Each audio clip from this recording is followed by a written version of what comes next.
Encontros com o Futuro, hoje com uma convidada muito especial, Vera Lúcia Vieira, diretora da Customer Set Consultoria e Treinamento. Aqui comigo na bancada, Fábio Câmara, professor de administração da ESPM. Meu nome é Matthew Schurtz e sou diretor do World Observatory. Encontros com o Futuro é uma produção do World Observatory da ESPM e da Prime, braço das Nações Unidas para as faculdades de negócios no mundo. Vera, muito bem-vindo, viu? Muito obrigada. Me conta o que faz a Customer Set Consultoria e Treinamento. Sim, conto sim. Primeiro eu quero agradecer essa oportunidade linda de estar aqui com vocês, né, nesse projeto incrível, com repercussões internacionais, e parabenizar a ESPM, que está sempre aí, e todo esse ecossistema que está em volta, né? A Customer Set é uma empresa de consultoria e treinamento que existe já há 27 anos, desde 97. Ela foi criada por mim e hoje nós somos um grupo de consultores associados, né, dentro do modelo de consultoria. E nós fazemos desde consultoria, business coaching, treinamentos desde linha de frente até lideranças, enfim. Temos uma série de projetos aí. E qual é o foco principal da consultoria? Comunicação. Sim. É uma empresa de consultoria em comunicação e marketing, voltado mais para o digital, na área de marketing, né? E nós ajudamos a empresa a desenvolver processos, pessoas, para que elas possam se transformar, né? Então, nosso foco é sempre buscar transformação de organizações e de pessoas. Sobretudo na área de marketing digital, né? Comunicação e marketing de uma maneira global, tá? Que passa até por uma criação de um business case até uma implantação de uma transformação digital, por exemplo, na empresa. Tá? Sei. E conta desses livros que você trouxe para a gente. Esse aqui, já que nós estamos falando de transformação digital, para onde que eu coloco para cá, né? Esse livro nós escrevemos no meio da pandemia, que chama-se Transformação Digital na Prática. Quem são essas pessoas? São consultores, né? Da empresa, que trabalham, todos da empresa. Na realidade, nós trabalhamos com o conceito de consultores associados, né? Tá. Então, assim, hoje as empresas de consultoria, elas trabalham com uma estrutura muito enxuta, né? Então, todos esses prestam consultoria para nós e, ao mesmo tempo, somos parceiros, né? Então, a gente tem profissionais aí do mais alto calibre e na época da pandemia a gente se juntou, né? E eu fui a coordenadora desse projeto. E resolvemos colocar a mão na massa e mostrar para o pessoal que a transformação digital pode ser uma coisa prática, né? E aí cada um escreveu um pouco. Então, por exemplo, a gente tem uma Andréa Barranha, que ela é consultora focada em metodologias ágeis, Scrum, e ela é voltada para a área de TI, ela é diretora de TI. O que é Scrum? Desculpa que eu não sei. É uma metodologia ágil que faz com que um projeto ande mais rápido, né? Provavelmente o professor deve conhecer também, né, professor Fábio? Então, assim, temos o Carlos Giordano, que é focado em estatística, temos o Flávio Pinheiro, voltado para e-commerce, Humberto Massareto, que é um mestre da criatividade, da inovação, Kendi Sakamoto, que foi também o idealizador, e eu e ele juntos fizemos a coordenação, a Roberta Santo, que é uma assessora de imprensa classe A também, super bacana, o Brandão, que faz consultoria na área de navios e que eles chamam de breakbulk shipping, e eu mesma e mais a Terê de Paula, que é uma outra consultora também que trabalha com Brandão, voltado para consultoria em atendimento na área de navios, essas coisas. Então, é um grupo bastante sênior, né, que eu tive o privilégio de coordenar. E essa questão da transformação, ela está muito forte hoje, né? Então, só se fala nisso, só se faz isso. Algumas empresas estão criando áreas de transformação digital. E nós estamos lá para preparar as empresas. Nós estávamos falando sobre processo antes de começar a entrevista, né, Fábio? Então, assim, fazer transformação digital é muito mais do que implantar softwares. É você implantar cultura, é você implantar processos, é você fazer com que a organização se prepare verdadeiramente para se transformar. Isso não é fácil, por isso que cada vez mais... O que a empresa precisa fazer para se transformar? Primeiro, ela precisa querer, né? Sim. E precisa trabalhar a cultura interna, porque assim, vamos dizer, tem um cliente nosso, por exemplo, que é crédito consignado. Tá. Eles tinham, eu vou dar um exemplo bem prático, eles têm várias lojas espalhadas, né? E eles queriam fazer uma digitalização, por exemplo, dos processos, desde a hora que o cliente vai até a loja para fazer uma contratação de um crédito, até a aprovação do crédito e tudo mais. Então, hoje não, na época, eles estavam demorando, por exemplo, uma semana entre começar um processo e conseguir liberar o valor para a pessoa. Através da transformação digital, eles conseguiram, implantando ferramentas, preparando as pessoas. Havia muita resistência, as pessoas sempre faziam as coisas no papel. Como é que você ensina? Assim, estou acostumada a fazer no papel, agora eu tenho que entrar com os dados num sistema, tal. É uma outra coisa. Mas aí eles conseguiram reduzir isso de 5 dias para 24 horas. Então, assim, quem ganha? Todo mundo, né? Ganha o profissional, ganha a empresa, ganha o cliente, né? O consumidor final. Mas são processos que eles são difíceis porque ele vai romper com o status quo, né? Então, a empresa tem que preparar as pessoas para isso. Então, por isso é um grande desafio, né? Muda até também a questão da cultura de uso de indicadores, de gestão Sim. por indicadores. Né? Sim, porque daí ele vai ter que acompanhar mais de perto tudo isso, né? Ter os KPIs corretos, né? Tudo isso impacta, né? E quais são os KPIs corretos, no caso? O maior que a gente considera é o índice de satisfação de cliente, né? Porque o cliente é quem manda. Não adianta eu ficar bolando na minha cabeça milhares de coisas e chegar lá na hora o cliente reprovar, falar, Deus, isso é horrível, não quero usar isso, não vai ter adiantado para nada. Agora, se eu estou implantando processos, implantando melhorias e o meu índice está subindo, é o maior de todos. Aí, derivado desse, você tem outros que você pode, né? Tempo de resposta. E aí, cada empresa tem o seu mix de KPIs ali, né? E tira outro livro também. Outro livro. Esse livro, que é As Empresas nas Mídias Sociais, eu escrevi durante o meu mestrado na Casper Libero, no ano de 2013, eu lancei em 2014. E ele foi uma pesquisa que eu fiz sobre a presença das empresas nas mídias sociais. Por quê? Nessa época, vamos dizer, de 2010 a 2013, as empresas estavam começando a aparecer muito nas mídias sociais. E era uma dúvida grande. O que essas empresas estão fazendo aqui nas mídias sociais? Lugar de empresa não é na mídia social. E aí eu comecei a pesquisar para ver o que estava acontecendo. E aí eu fiz um estudo de caso, na época, com 10 empresas que tinham milhões de seguidores no Facebook, né, que era a maior mídia. Hoje a maior é o Instagram, mas na época era... E é do mesmo grupo, né, Instagram e Facebook. Sim. Mas na época era realmente o Facebook, e nós descobrimos que tinha realmente uma presença em 2013, 2014, porém não havia muita interação, né? Naquela época, os consumidores apenas mandavam mensagens, as empresas não voltavam, não interagia quase. Só 1% interagia. Imagina, 1%.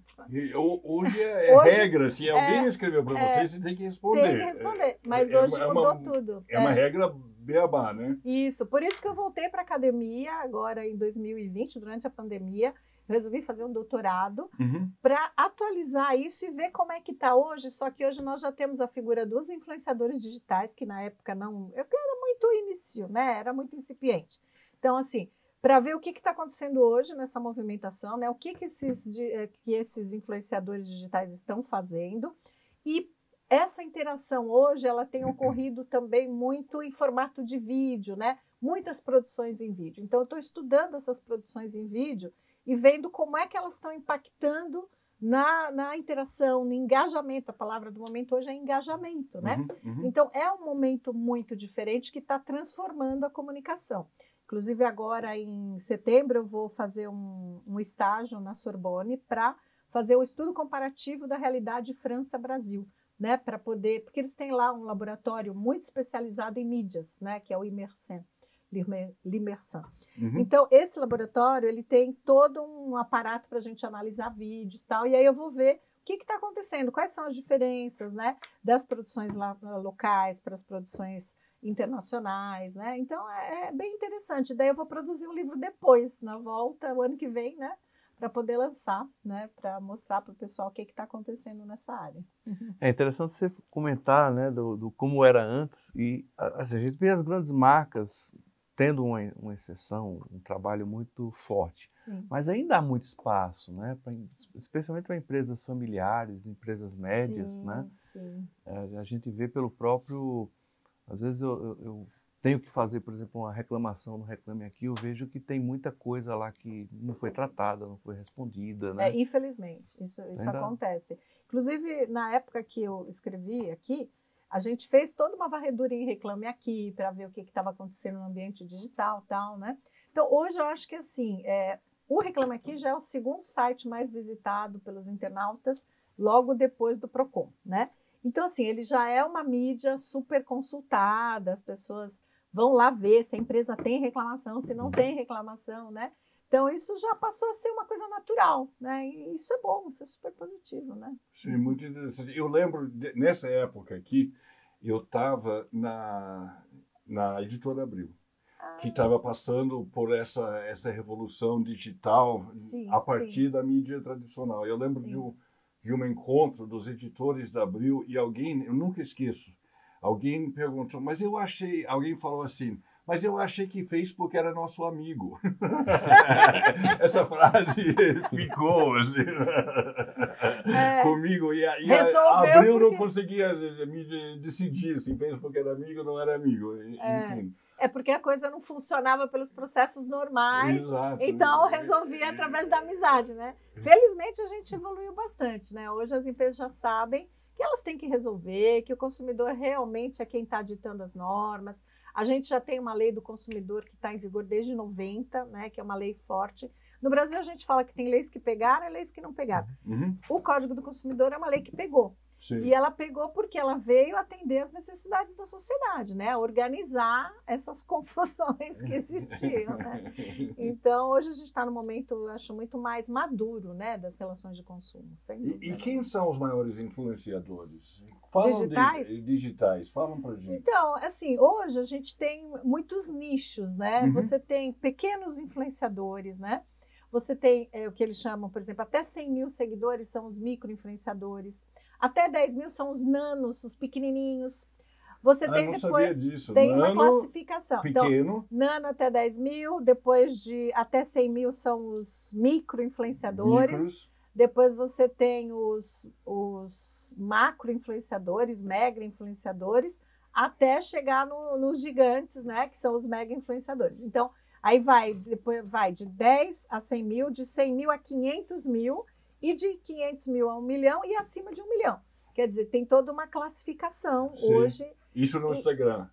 Em qualquer lugar. Qualquer lugar. O cara tendo esse número de seguidores, ele está nessas categorias. Então, hoje, as empresas fazem muitos trabalhos nichados, né? Então, por exemplo, se o meu público é um público, por exemplo, classe AA, eu vou buscar, de repente, um influenciador que ele pode ser nano, ele pode ser micro, mas ele fala com o meu público, é com ele que eu vou falar. Agora, se eu tenho um produto tipo uma Coca-Cola... Quem seria essa pessoa, por exemplo? Que tipo de influenciador é esse? Olha, que vou dar um fala exemplo. Por exemplo, com AA? Tem diversos, né? Mas assim, eu conheço, por exemplo, uma na área de moda que chama Leila. Uhum. Leila Ama, ela fala com a classe AB, por exemplo. Não Sim. só A, mas a Sim. B. Né? Sim. E você tem, por exemplo, mega influenciadores como, por exemplo, uma Anitta, né? Sim. Um Ricardo Amorim, e tantos outros aí gigantes, né? Que você consegue contratar, mas realmente é uma escala de valores totalmente diferenciada. Mas também eles falam com tanta gente que eles conseguem ter uma penetração muito maior para influenciar muito mais pessoas, né?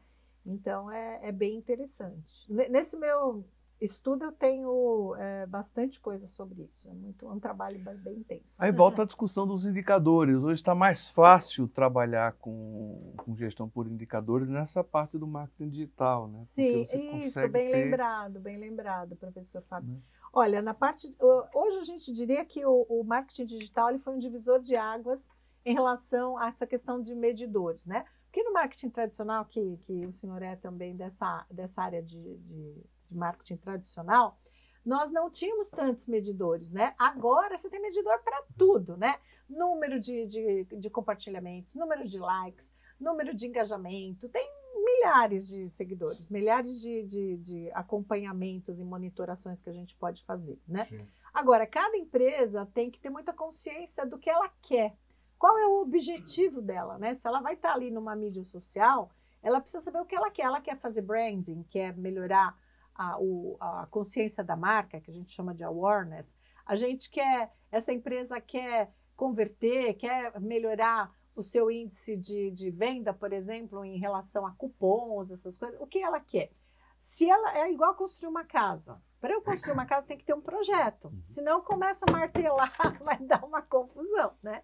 Então eu tenho que ter um projeto, tenho que ter objetivos claros, um planejamento, fazer um plano de ação para ver aonde eu quero chegar e aí fica tudo mais fácil, né? Mas assim, não é algo tão difícil, mas requer planejamento. E dinheiro, né? Também não? Tem que investir também, porque hoje existem duas formas de estar presente na mídia. Você pode ter mídia paga e mídia espontânea. Todo mundo quer mídia espontânea, né? Claro. Mas não funciona, né? Não, funciona, né? Porque, assim, se você tem as estratégias do SEO, que é o Search Engine Marketing, que é você fazer uma otimização dos buscadores do Google, levar para a sua mídia proprietária, que é o seu website, tudo isso é mídia orgânica, que você ganha sem precisar investir. Você tem que investir na tecnologia, em servidores e tal. Mas a mídia, a gente sempre faz o seguinte, por exemplo, você ter o seu site próprio é igual morar em casa própria e casa alugada. Seu site é casa própria, né? E a mídia lá, anunciar no Google é casa alugada, que você vai aparecer a hora que você pagar.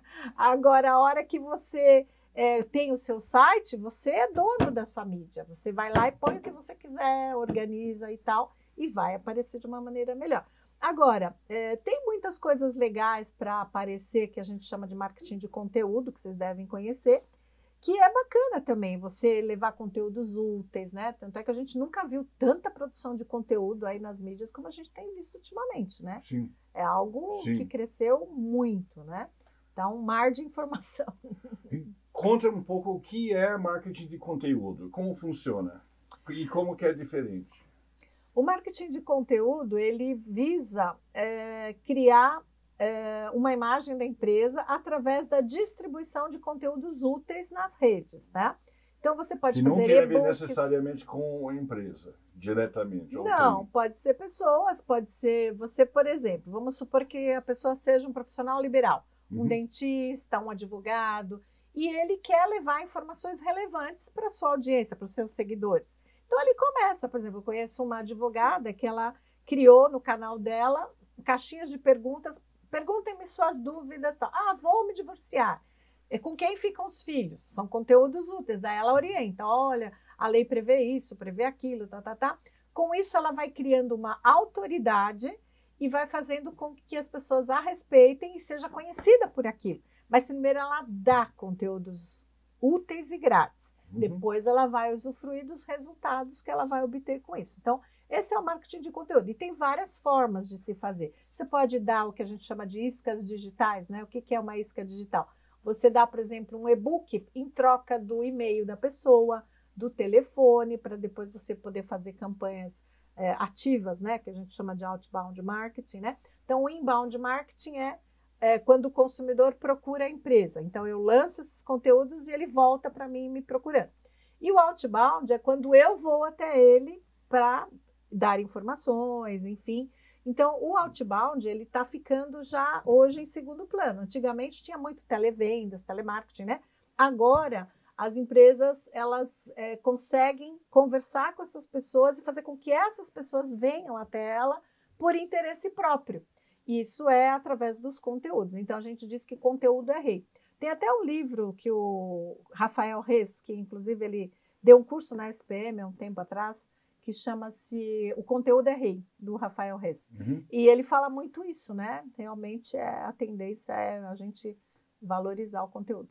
Mas então, e que tipo de conteúdo? Esse tipo de informações úteis é a velha imprensa, quer dizer, as mesmas coisas que a gente pautava. Por exemplo, fazendo uma analogia com a imprensa, seria um release, um press release.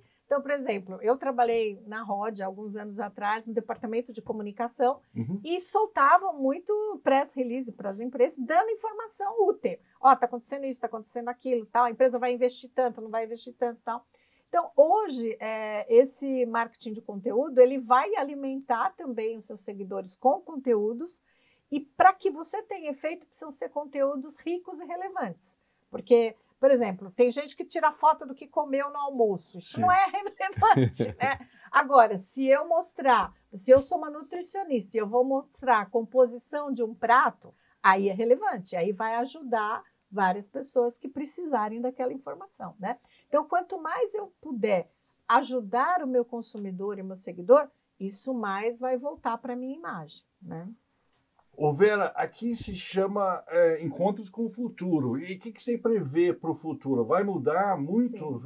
Isso me parece uma área muito acelerada. Assim, sim. É muito ágil e muda com frequência. Quer dizer, de Facebook para cá já mudou bastante. Muda muito, Tanto é que por isso que eu estou fazendo o doutorado em cima dessa atualização, porque é muito forte, né? As coisas, por exemplo, hoje os influenciadores já são considerados uma nova mídia. Então, até um tempo atrás, quando o marketing ia lançar um produto no mercado, ele considerava as mídias tradicionais, jornal, TV, revista. Hoje, os influenciadores já entram como uma nova mídia. A TV está caindo, né? Então, a gente tem que se reposicionar, né? Agora, pensando como empresa, né? Que eu sou diretora de uma empresa de consultoria e treinamento, né? O que a gente quer para o futuro? A gente quer cada vez mais preparar as pessoas, capacitar as pessoas para lidar com esse novo momento, né? Seja através de coaching, de mentorias, né? Pretendemos fazer muitas coisas online, né? Porque a gente abriu caminhos durante a pandemia e acho que nunca nós desenvolvemos tanto o digital quanto na pandemia, né? Então, a gente pretende cada vez mais desenvolver o acesso a essa preparação de empresários, executivos, líderes, né, trabalhando, dando treinamento, dando preparação. Esse é o que a gente acredita que seja realmente um investimento seguro para o futuro, né? Então, a gente entende que capacitação não é despesa, capacitação é investimento. Então, se é investimento, vai voltar para as pessoas, como é a linha da SPM também, né? De capacitar as pessoas, de preparar as pessoas para esse futuro. Não tem outra forma. E qual é a melhor rede social? Olha, assim, dizem que você pode fazer qualquer pergunta para o consultor que ele sempre vai responder com depende. Né? Exato. Então, depende do objetivo. Então, por exemplo, eu tenho que ver aonde está o meu consumidor, aonde está o meu cliente. Então, por exemplo, se eu tenho um produto voltado para o B2B, eu não vou anunciar no Facebook, por exemplo, que é voltado para o B2C. Eu vou anunciar no LinkedIn, por exemplo, que é a maior mídia B2B de altíssima credibilidade e penetração, né? Então, tá ótimo. Agora, por exemplo, eu tenho um produto que é para um grupo social que se reúne e que tem grupos dentro do Facebook, no Instagram. Vou para lá também, é lá. Então, para onde eu vou? Aonde o meu cliente está. E aí eu tenho que estudar. E esse negócio de estar presente em todo lugar e não estar presente bem em lugar nenhum, a gente também não recomenda. Porque tem empresa que às vezes contratam agências não profissionais e a agência fala assim, eu vou criar o kit digital para você. O que é o kit digital? Não, vamos abrir tudo, vamos abrir isso, vamos abrir Twitter. Mas espera aí, a empresa vai dar conta de administrar tudo isso? Sim. Não é? Sim. Então, assim, eu tenho que abrir canais que eu possa administrar, estar nas mídias que eu tenho a condição de estar e aí sim ver também aonde o meu público está para que eu consiga dialogar com ele, né? Agora, uma mídia que está com muitos seguidores é o Instagram, sem dúvida nenhuma, né? Ela tá no Brasil, sobretudo, eu acho, é impressão minha, né? No mundo também. No mundo TikTok também. Cresceu muitíssimo, né? O TikTok, ele inicialmente era visto como era uma rede de jovenzinhos, né? Adolescentes, hoje não mais. Né? Por exemplo, o Learn TikTok, que é uma hashtag, já chegou a 500 bilhão de visualizações. Vocês sabem o que é isso? Não, eu não tenho ideia. A gente não consegue nem... São 500 milhões, né? 500 bilhão de visualizações. 500 bilhões, né? Bilhões, que é antes do trilhão, né? Então, assim, O TikTok cresceu barbaramente e isso está muito ligado à cultura também do vídeo, né? As pessoas hoje querem consumir conteúdos em vídeo. Por quê? Sim. Porque é prático, porque é rápido, eu não preciso ler, eu fico vendo, ouvindo, faço outra coisa simultaneamente, né? Essa coisa do multitela aumentou muito também. Então, eu estou na TV e estou vendo meu celular. Todo mundo faz isso, não é? Então, é isso. As coisas estão muito, muito dinâmicas mesmo. Você tem toda a razão. Então, Vera, olha, muito obrigado pela sua presença aqui. Foi fascinante. Eu que agradeço. Eu acho que eu vou ter que entrar no TikTok. Que eu não tô. Eu tenho que fazer dancinha, né? Não preciso. Essa é uma coisa que já está superada. Não está superado? O Donald Trump estava fazendo dancinha não, eu no digo TikTok. assim, superado o conceito de que precisa dançar. Não, hoje você pode orientar, você pode dar dicas, você pode mostrar seu dia a dia. Por exemplo, as pessoas adoram backstage. Se a gente mostrar como é que a gente preparou isso aqui, mostrar, olha, como que funciona, as pessoas adoram. Então, tem coisas que você pode mostrar que interessam para as pessoas, né? Então, assim, é uma rede que fiquem de olho porque o TikTok está bombando. Muito obrigado, Vera. Eu que agradeço. Eu adorei saber dessas coisas e a gente vai te chamar de volta quando você depois da França. Boa, tá bom? Ótimo, vai ser um enorme prazer, agradeço bastante aqui a oportunidade e sucesso aí nesse projeto lindo, tá bom? Muito obrigado. Viu? Tudo de bom. Sucesso também. Tudo de bom. Sucesso também.